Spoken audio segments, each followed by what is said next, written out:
The New England Patriots have just wrapped up day 2 of training camp, and we got some storylines that you guys are not going to want to miss. Let's hop into today's video.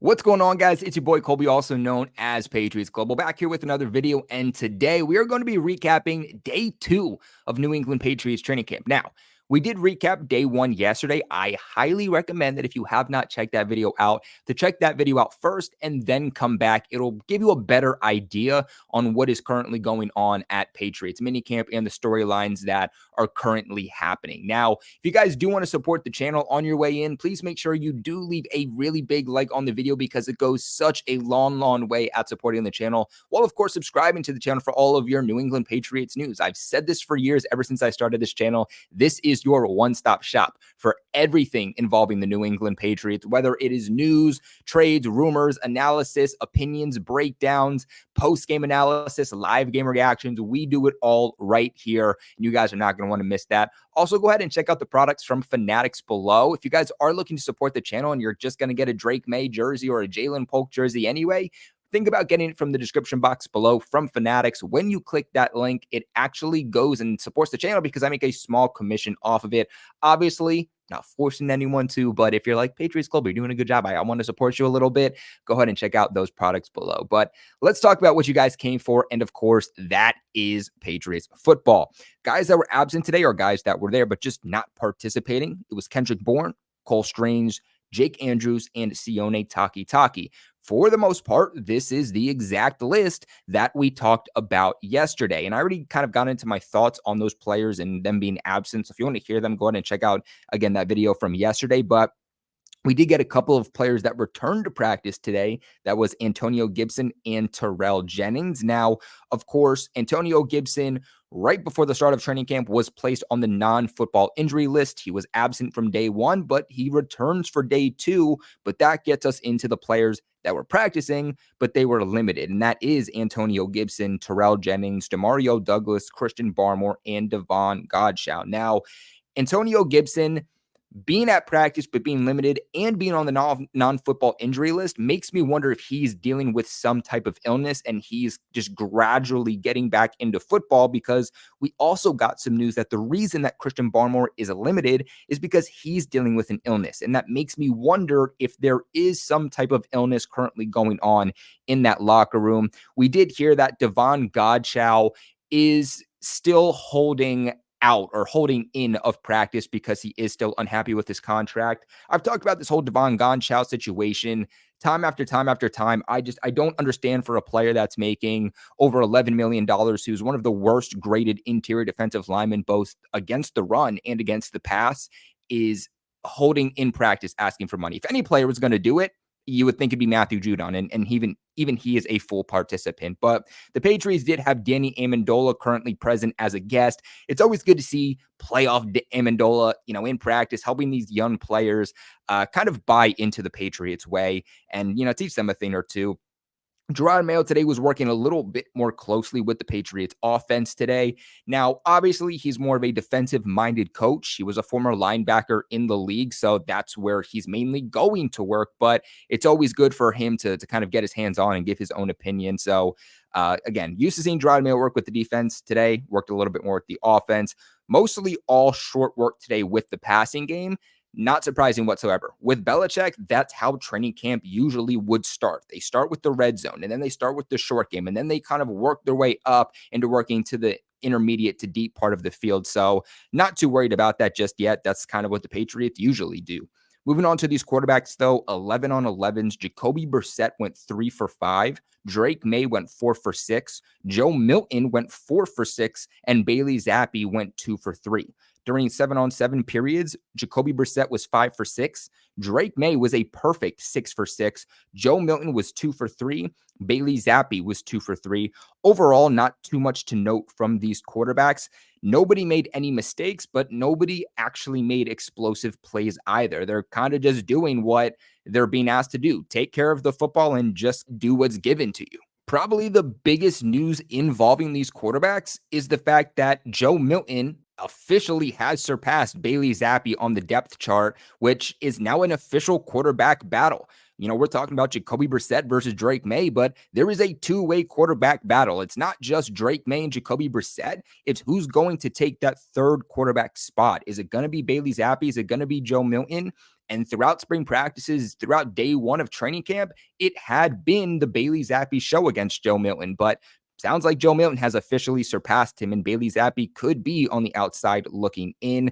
Now, speaking of Joe Milton, he did have a fumbled snap that derailed a play, but that wasn't as much on him. It was more so on Antonio Mafi, who was taking snaps at center, who just had a really, really bad snap. Now, there's nothing that was reported about these running backs, but moving on to these wide receivers, there was one drop today from Jaquay Jackson. Now, Jalen Polk did have a few good grabs in team drills. He continues to work with the first team. He continues to stand out. He just continues to be a reliable guy, and I really, really think that Jalen Polk is going to take over that Jacoby Myers role. That guy who maybe isn't going to be the most explosive player. Maybe he's not a true number one wide receiver, but he is a true cover blanket. He's a guy you're going to go to in those times of need and a time where you just have to have it.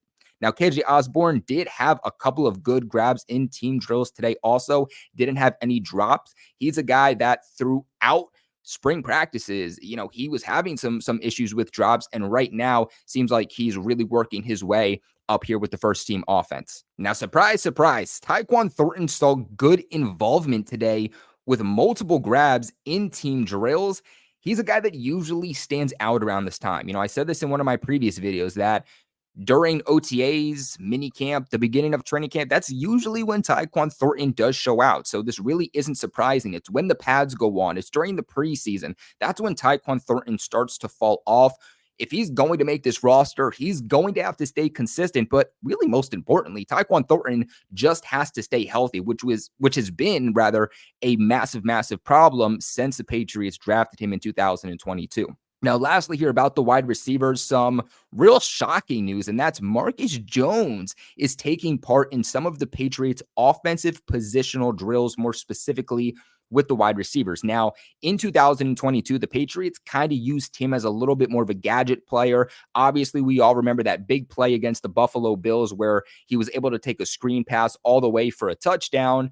I'm not a big fan of playing Marcus Jones on offense, and I've said that. Now, the only reason that I think they could be getting him prepared on offense, having a couple of packages for him, is in case Demario Douglas goes down. Marcus Jones and Demario Douglas are very, very similar in terms of what they've been able to do for this offense and the role that they would have. We also know that Demario Douglas is a guy that suffered, 3 head injuries last year. His availability on the field is pretty inconsistent, and I think that's a guy that they really want to implement in the offense, and that could be why we're seeing Marcus Jones in certain packages offensively. But from what it sounds like, he has also been their starting slot cornerback. This is not a guy that you want to completely drain. He's going to get special team snaps too as your punt returner. He can only do so much. And we also know that Marcus Jones has a bit of an injury history too. So me personally, I'm not a big fan of using him on offense. I think defense and special teams is well enough. Now, we don't have too much about the tight ends. The only thing that we got from the tight ends is that Jaheim Bell did have one drop today, but it sounds like he is getting more so in the mix, and he is developing slowly, but he is developing well. Moving on for the offensive line, news that you just do not want to hear. Not the best day overall for the offensive line. Multiple pressures were given up. Michael Onwenu is continuing to get work primarily at guard. So I guess that's one upside, is that we're getting a little bit more consistency on the offensive line and Michael Onwenu. Now, as we know, during OTAs, Michael Onwenu repping at tackle. Then during minicamp, Michael Onwenu kicks back into guard, and it sounds like that is where they're going to be keeping him. is at guard. Now, Vidarian Lowe saw a good amount of work with the first team offense over at right tackle. It sounds like that right tackle position right now is just a complete revolving door. We started spring practices with having Michael Onwenu as their starting tackle. Then it went to Caden Wallace being their starting right tackle. Yesterday was Calvin Anderson as their starting right tackle. And now today it's Vidarian Lowe as their starting right tackle. And Vidarian Lowe played absolutely terrible, as we all know, as the Patriots starting right tackle last year. The only promise that he showed was as their left tackle. So I'm not sure why they're trying to force him in a role that he clearly does not work at. Caden Wallace was working in a little bit with the first team offense at right tackle too, but it was mainly Vidarian Lowe. At this point, I am not sure what they are trying to do with Caden Wallace, because originally Caden Wallace was working with the second team and he was that second left tackle working behind Chukwuekorfor. The plan behind drafting Caden Wallace was to use him as a left tackle. Then they completely scratch that. They make him their starting right tackle, and now he's not even working with the starting offense as a starting right tackle. So now we're moving Caden Wallace to a different position than what he was originally drafted for, and he's not working with the starting offensive line. I didn't love this pick when they made it, and so far, I'm loving the pick less and less. Now, before we continue on today's video, I want to give a quick shout out to the sponsors over at Aura. You guys are going to want to listen to this because it's a free opportunity, a free 14-day trial to make sure that you, your friends, and your family are safe online.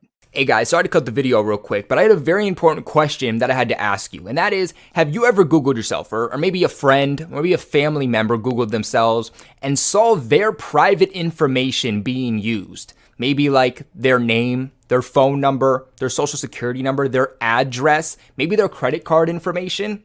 God knows I have. And the only reason that I was able to find that and take care of it was because of today's sponsor over at Aura.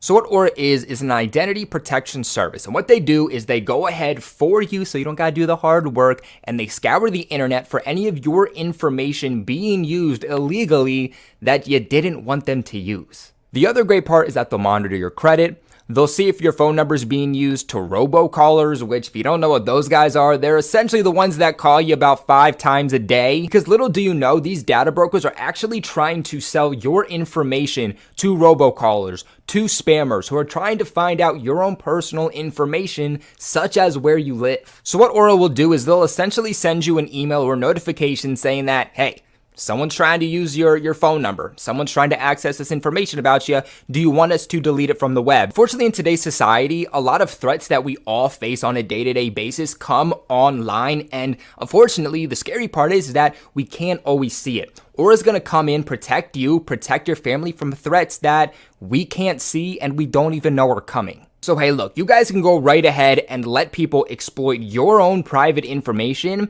or you can go to the link in the description box below and pinned in the comment section below to go ahead and sign up for your 14-day free trial over at Aura. But all right, guys, let's get back into today's video and let's kick it on over to the defense. Now, we really didn't get all that much from the defense today. It was still a pretty low-key, laid-back practice. Overall, like I said yesterday, don't expect things to truly ramp up until they put on the pads next week. But in terms of the defensive line today, Matthew Judon had a sack. Some funny news here, too, about Matthew Judon today. Apparently, when he was throwing the football in the beginning of practice today, he was actually telling the fans to chant to Elliott Wolf to pay him. So I guess if you're a Patriots fan at camp, make sure you're chanting that so we can get Matthew Judon back. But we did get a little bit of news here too on Keon White. He had a run stuff today. Those are really the only 2 players on the defensive line that made any actual plays here on day 2. But Tristan Hill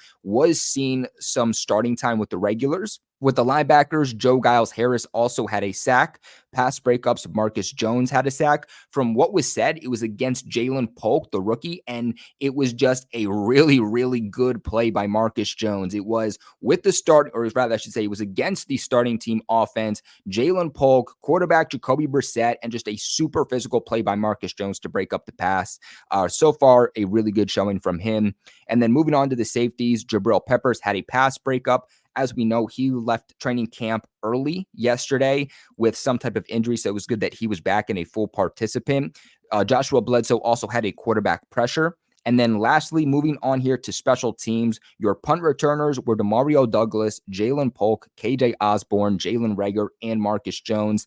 Now, obviously, you do want depth. You want depth in terms of returnment because those guys go down significantly. I mean, Marcus Jones was supposed to be their main return man last year. He goes down and they were kind of scrambling to figure out who their guy was going to be. Me personally, though, I wouldn't throw Demario Douglas back there. I think he'd be a good returner, but with his injury problems, you don't want him being out there more than he ultimately needs to be.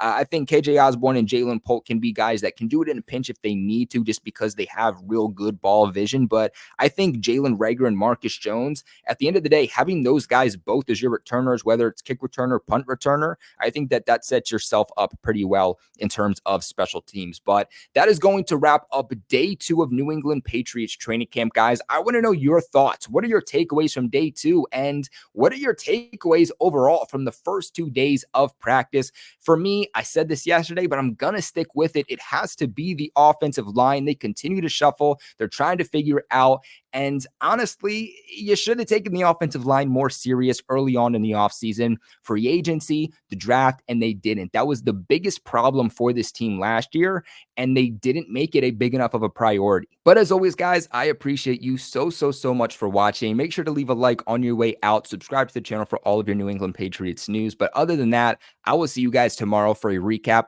on day 3. Go Pats.